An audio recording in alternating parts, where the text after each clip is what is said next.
réveille-toi. Pourquoi Femme réveille-toi? Déjà, on pourrait rien s'attarder rien que sur le nom. Exactement. Donc, en 1791, Olympe de Gouges, pionnière du féminisme, écrit la Déclaration des droits de la femme et de la citoyenne. Et Femme réveille-toi, ce sont les premiers mots en fait du post-ambule. Femme réveille-toi, que le tocsin de la raison se fasse entendre dans tout l'univers. Et nous avons fait le choix, en hommage à cette montagne banaise, donc originaire de l'Occitanie, de baptiser ce festival en son nom. Pionnière, je pense qu'il était intéressant de s'attarder sur son combat.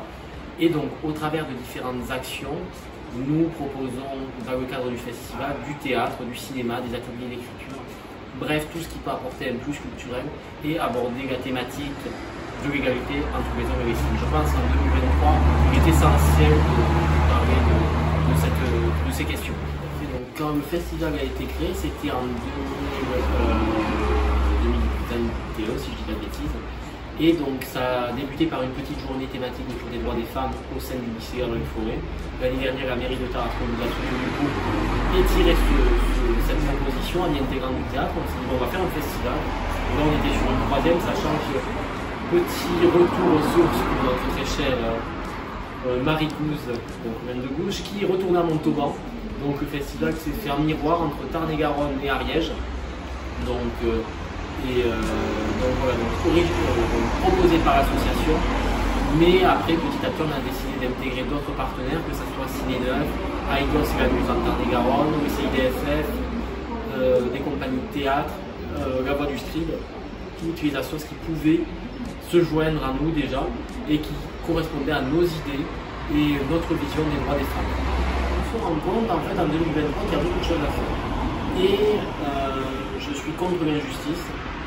Et je me devais, même si, oui, petit Tarasconnais, petit montagnais que je suis, j'essaye de faire les choses bien, au mieux, et je tenais à m'engager sur cette cause, parce que c'est une cause qui me parle. Je pense qu'en 2023, il y a besoin de, si on peut trouver des moyens pour faire prendre conscience aux gens, à notre échelle, on ne peut pas réduire les inégalités, mais on peut faire prendre conscience aux gens. Et c'est par le biais de nos actions, par du théâtre, par des ateliers d'écriture qu'on peut faire ça.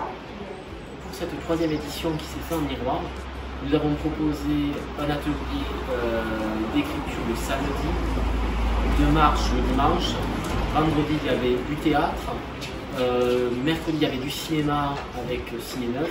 Bref, on a tenté de jongler au niveau de nombreux domaines artistiques, parce que c'est ça aussi, de capter l'intérêt des gens.